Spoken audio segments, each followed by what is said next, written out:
overview. Today, well, I needed a new string trimmer, weed whacker, whatever you'd like to call it. The one I had prior, when I went to Arizona, I left here and I didn't drain the fuel, so needless to say, you know how that goes. And I wasn't in the mood to work with the carburetor or any of that stuff, so I just figured I'd buy a new one. And in keeping true with the Cub Cadet family line that I've been into, if you've seen my other videos, I've got the Challenger 750 and the Cub Cadet riding mower. So I searched out Cub Cadet string trimmers, and I wound up going with the BC 280. I got it yesterday, and I've used it around the house a little bit, and so far I really like it. No complaints. Let's see. This has a 2-cycle engine, 27cc. It is a straight shaft, of course. It's a steel boom. The head is aluminum fixed. The cutting path swath is 17 inches. And the size line that they recommend is 105 thousandths, 0.105.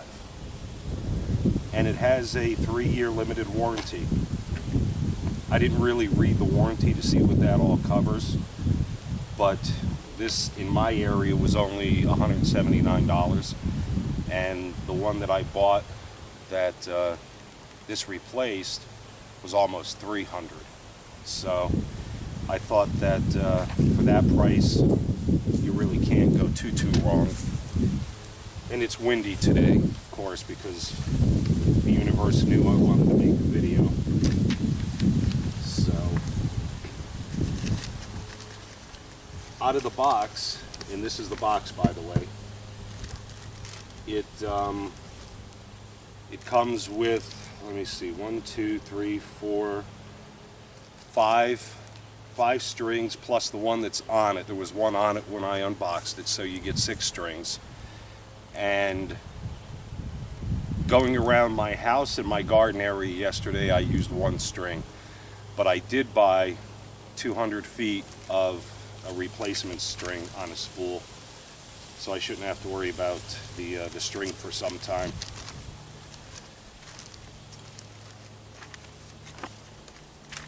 It comes with an addendum for connecting the shafts. It's got a pretty in-depth operator's manual, and it's pretty well put together. It's got a lot of information in here, and it makes sense. So I don't think it's a translation.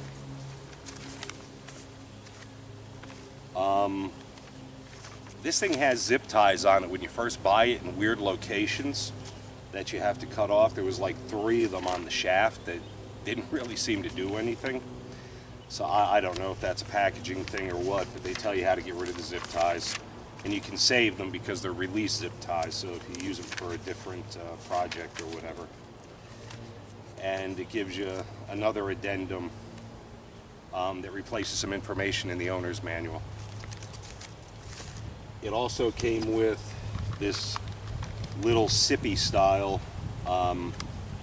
synthetic oil for the gasoline. You have to mix the oil and gas with this. It's a 40-to-1 ratio, and it does say in the instructions that they recommend full synthetic for optimal performance. I use full synthetic in my chainsaw, so I didn't need to use this just yet, but it does come with it. So basically the only thing you need to get this thing running out of the box is a gallon of gas. It also comes with this heavy-duty thing. It's actually a cutting blade. I guess if you're doing small saplings or thicker brush or whatever.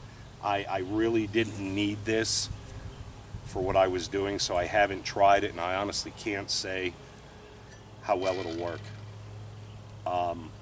It does have a ground down edge on each wing, but it's not sharp. So you can see I can run my finger on it without any issues. So it's probably more of a club than it is a cutter. they go together really easy. There's a release button here to change these heads. You loosen up this wing nut, and then you press this little spring-loaded button, and it slides right off. So it's super easy to change these heads or to install it when you get it out of the box. And really, that's all there is to it. Now, the last machine I had, I guess they call it a bump and go, to let more string out. This is not the case with this. These strings that you're going to use on this are about 20 inches long.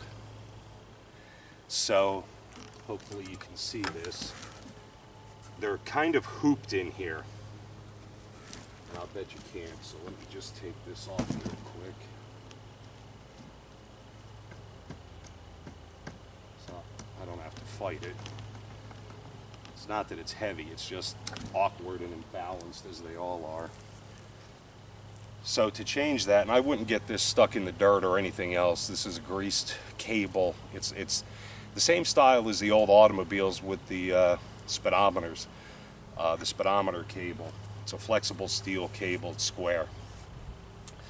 So anyway, to change the string, hopefully y'all can see this, you grab this little loop and just pull out whatever is left. So this one is actually fairly new. And to replace the string, you're going to stick one side in that hole, the other side in this hole. And it's actually not a bad design if you don't mind having to replace it as opposed to bump and go. And then just feed it through until you get about the same length on each side. And then you can just grab the little pieces sticking out and pull them and get them about the same length. If you're a little off, it's okay, because this has an edge here that if it's too long, it will nip it off. So you don't have to worry about being too long.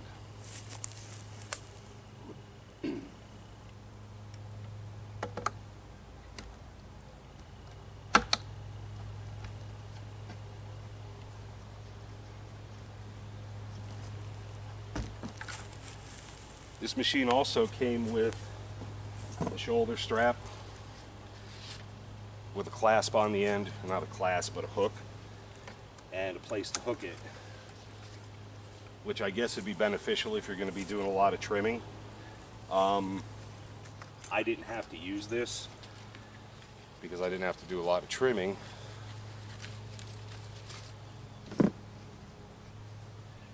Now, as far as the engine itself, the fuel tank, of course, take the tank off, pour your 40-to-1 mixture in it, put your cap back on. I haven't had any leakage no matter what angle this thing is at, which is cool.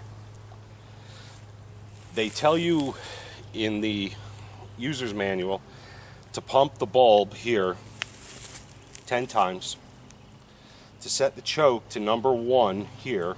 I really hope this is coming on the screen. And then to pull it until you have to call 911. The first time I started it, I did do that. And it's been in the 70s here, mid to high 70s. And it's very easy to flood it.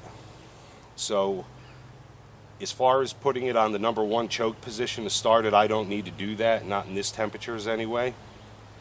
So I put it on number 2. And then just start it. Let it run for a few seconds, and then move it to number 3, which is the choke off. And then you're basically ready to go. Here is your kill switch. It's spring loaded, so it's always on unless you want to shut it off. Then you have to press and hold the O, and that will shut the engine off.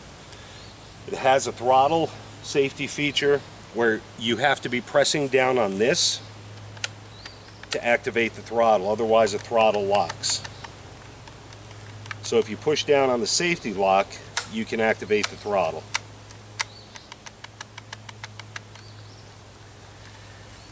last machine I had, when you're using it, the exhaust was real close to where your arm is. And I was so irritated with that, and the fact that I didn't see that when I bought it, that after you use it for a little while, it becomes very uncomfortable. I kind of rest it like this on my arm, and that's not the case with this one. The exhaust is off to the side, and you don't have any issues with the exhaust blowing on you at all. So I'm not sure how much more there is to say about this machine. It started right up out of the box. It cuts well, and it really is decent on fuel too. I cut around my entire house and garden, and that's I hope I didn't cut all that out. And that's all the fuel I use. I did have it filled to the bottom here, and it's a fuel sipper. The air filter is in here, which would be easy to change. Just undo this screw, wing nut, and you can gain access to the air filter so you can clean it or change it, whichever you prefer. So for the dollar amount it costs for the warranty, and because it's yellow, I think we're going to be good to go. Guys, I hope this helped you out if you're looking for one of these. And if you have any questions or comments. Oh, one other thing. The only assembly that you have to do on this, other than sliding whichever shaft you're going to use into this, is put on this brush guard. This plastic piece, which is actually a pretty good plastic. It's pretty rigid. It's not all flimsy and loose. Just these two screws. This clamp is already riveted to the shaft. So basically you just put this piece into position, put the two screws in and tighten them down, and you're done. Slide the shaft in, put fuel in it, and go to work. So again, I hope this helps somebody out.